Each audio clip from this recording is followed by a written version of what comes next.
Hey y'all, it's Bailey with Reclaim Grays. I'm so happy you clicked on this video, and I want to start today by saying thank y'all for supporting my website last week.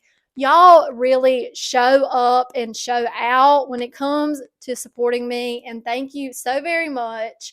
I hope y'all have got y'all's packages, and if not, they will be there very soon. I packed days and days and days last week to get everything out as quick as possible. And I threw in an extra little surprise in y'all's packages. So be sure to look for that and a little handwritten note to also thank y'all. So in today's video, we're going to be working on fun, simple, easy fall and Halloween projects. It's going to be something you can get done in a day to decorate your own home or put a price tag on it and resell it in your vendor booth for a quick sale. Y'all let me know what y'all's favorite project was, and we're going to get started right now.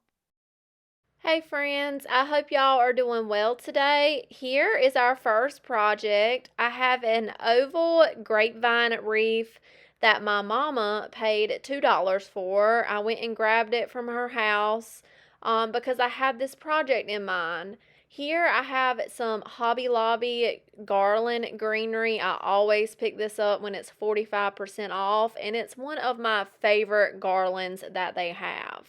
So with this wreath, I'm going to wrap it about 2/3 of the way around the grapevine wreath, and I'm going to attach it in a nonchalant place using some floral wire. I'm going to feed it through that garland and wrap it around the grapevine wreath and twist it well a couple times in the back to securely hold it.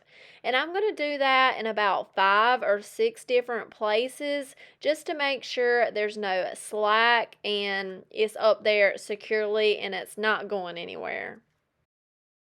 We are going to be adding a little bit of weight to this in a later step, so that's why I went about 5 or 6 times in this short little span of greenery. So here I have some different greenery. This came off of Temu, and I just did not like the twigness of this stem. So I'm going to cut it apart, and we're just going to add some more texture to this wreath by adding a different color of green. And to do this, I cannot talk today, I'm sorry. To do this, I'm just going to use hot glue. Just a little bead of hot glue on the end of that stem, and I'm going to shove it in the grapevine wreath, and it will hold perfectly fine. And I'm going to fill this wreath in, any sparse areas from that garland, and just anywhere I feel like needs to be a little extra full. I want it to look kind of droopy and hang in a downward motion when we get done. So here I ordered 3 black crows off of Amazon. I believe they were about $6, so a few dollars a piece. They came with clips on their little bottoms, and I thought that's what I needed at the time, but I end up taking those clips off. I love this little flying black crow right here. He is my favorite. So we're going to be adding these crows to the wreath, and I'm just, like I said, I tore that clip off, and I'm going to use a nice size amount of hot glue where it's going to meet the greenery, and I'm just going to sit here and hold it for a few minutes and let that hot glue dry before I move on to the next crow. Letting that hot glue dry before letting go, it's going to be up there and it's not going anywhere. So this one I'm going to add up here right where the greenery starts in the wreath, and I'm going to add this one pointing the opposite way. And that's all, really. This is probably the easiest wreath I've ever made. I was inspired to recreate this from a Pinterest post, and I think it is beautiful. Y'all let me know what y'all think about this project. I priced it for $54.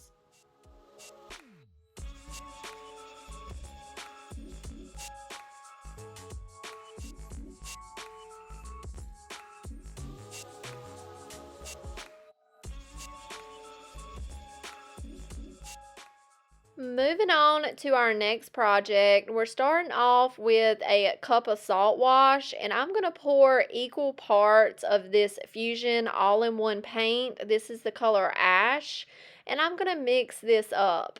I'm not going to mix it up too well. I still want clumps in my paint. I don't want to smooth it out too much. I still want to see them clumpy parts in my mixture. This is going to add some yummy texture to this thrifted jack-o'-lantern. Now, y'all, this thing is quite large. It is going to be a statement piece. I believe it's like 18 inches tall by almost 24 inches wide, if I'm not mistaken. And all I did to prep this item was give it a really good clean. And we're coming straight on top of this jack-o'-lantern with that textured paint. Now, to begin with, I'm just going to work on covering this color we have going on with this project. So I'm just slapping the paint on, getting that color evened out, making sure I get inside the details of the eyes, nose, and mouth, and then we're going to let this coat fully dry.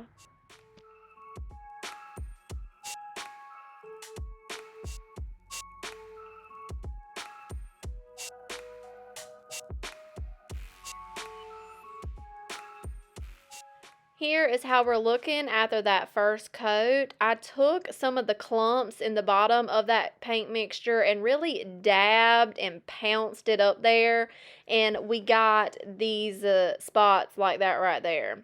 So now that our paint is fully dry, so we don't worry about pulling that previous paint up, now coming into our second coat, we're going to work in layers. So I'm going to start applying the second coat to just the front surface, and then we're going to pull out some flour that I got out of my house, and we're going to start dumping it onto this wet paint. And I'm going to try to get it as evenly as possible. Make sure every surface is covered in this flour. Then we're not going to touch this. I messed up and I touched mine, so just do not touch yours until it is fully dry, like the next day. So we're going to work on the next section now by painting some more paint up there. The paint needs to be wet before you apply the flour. Then we're going to sprinkle on some more flour and do this to the whole jack-o'-lantern. Once I did the outside of it, I did go back in and do the bottom the next day.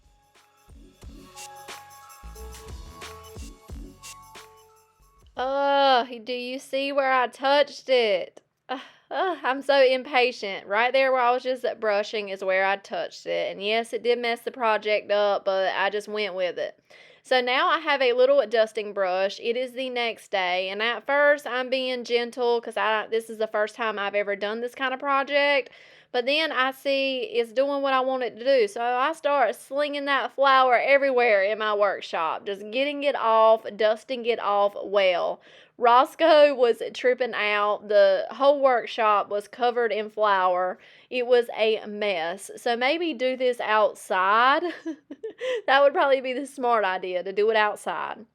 After I get this thing dusted well, I asked Facebook, how should I seal this piece? I tried using a matte spray sealer on the bottom of the jack-o'-lantern, but it made it made the flower appearance go away. So I did not seal it. I sat it around my house for a couple of days. I kept on dusting it off to see if anything would come off, and nothing was coming off. It was really up there good. So I felt good about putting it in my booth, and I priced it for $45. What do y'all think about this Pottery Barn dupe jack-o'-lantern? Our next project, we are making a pumpkin from these Jell-o molds. I thrifted these from Salvation Army a while back, and I have so many of them, I want to get them used. So I started off with hot glue. That did not work. Hot gluing metal to metal is just a bad idea. It's not going to hold. So then I tried super glue, and I was too impatient for that to hold, so that didn't work as well. So then I grabbed out this JB Weld. I had never used this stuff before. This is not the 5-minute epoxy. This is a longer working time epoxy. It comes in 2 parts. You want to mix them together well until you get a solid gray color. Then I'm just going to use this little stick and spread it on the surface area I'm trying to attach, just to one side, the base of the pumpkin. And once I get that up there, I'm just going to take the top and press it up there like that and hold it for a second. And then, since this needs to dry, I'm going to take some tape and tape it up so I can set it to the side and let it dry for 24 hours. Now, I did several of these right here. A couple alike. Some of them are different, and some of them I didn't even add a bottom to. I just made it just one Jell-o mold. The next day, I untaped them, gave them a little twist to see if we had a good hold, and man, this is an awesome product. That is a yes for me. So I grabbed some different alchemy paints from my stash that reminded me of pumpkins, and we're going to get these painted up. I painted a couple of them in this terracotta color. I absolutely love this color for fall. I'm doing 2 coats on each pumpkin. I did a couple in this pretty yellow color. I believe this is called amber. And then I did a couple in this rosemary color.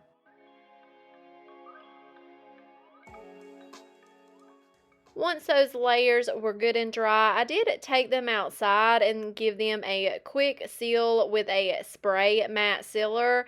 And now we're going to come in and add some cute stems. I'm trying to figure out which ones I want on each pumpkin and which direction I want them.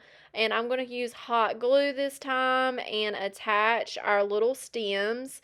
Some I added different kinds of moss to that come in an assortment pack from Hobby Lobby. I cut down some Hobby Lobby leaves and added to a couple, and then grabbed some leaves from some random fall pick. Oh my goodness, y'all, I'm so sorry. Some random fall picks. And just had fun with these. These were a lot of fun. I know this is not an original idea, but I had never made any, and they were quick fall projects that I could get in my booth that were a really good quick seller. I priced them between $5 and $8 a piece. Y'all let me know what y'all think about these.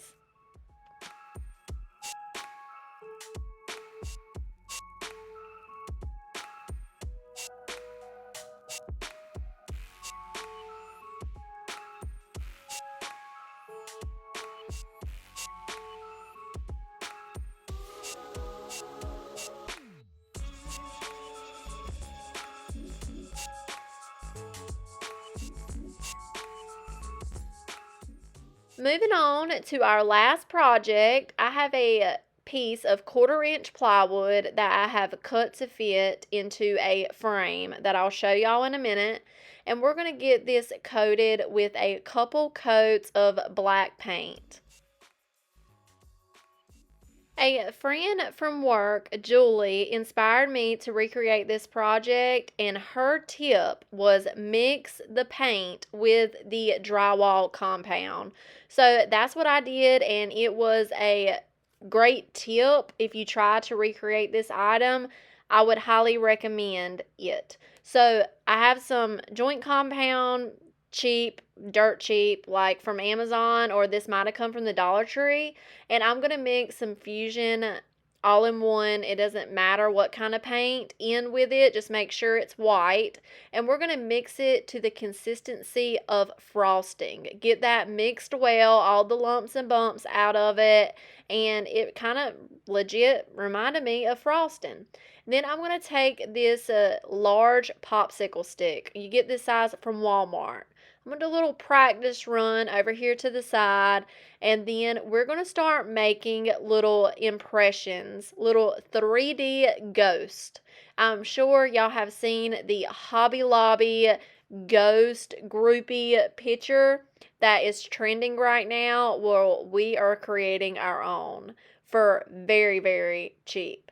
So I'm just going to keep on making these little ghost shapes. It is very easy. You just press down and drag. And if you don't like the shape you created, just go back over it. And I kind of speed it up right here, but I'm going to make several rows of these shapes going in between the top row so it looks like, they're staggered. And I'm going to keep on doing this, trying to stay as straight as possible. I let this project dry overnight, and the next day I'm coming in with that black chalk paint, and I'm going to use the back of my paintbrush to dot on some eyes to our ghost. I chose not to include the mouth shape. I thought it was cute with just the little eyeballs, and I'm going to do the eyeballs different. Some of them I'm just going to kind of just use the end of my paintbrush and make dots. Others, I'm going to do more of an oval shape and just have fun with it. This was such a fun and easy project. So here is the frame I thrifted that we're going to put our little ghost groupie in, and it had some chicken wire on the back of it when I thrifted it. So I'm going to very carefully, because this stuff is sharp, I'm going to remove that chicken wire, but I'm going to set this to the side for a future project. And we're going to give this frame 2 coats of the color Ash by Fusion. We don't need to do anything but apply a couple coats. This paint has a built-in sealer, so when we're done painting, we're done with the frame.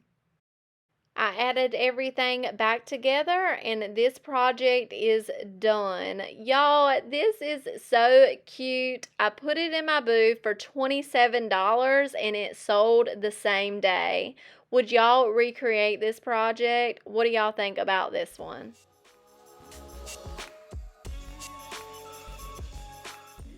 And that is all I have for y'all today, my friends. Be sure to let me know what your favorite project was down in the comments. I really hope y'all enjoyed these easy, fun fall and Halloween projects.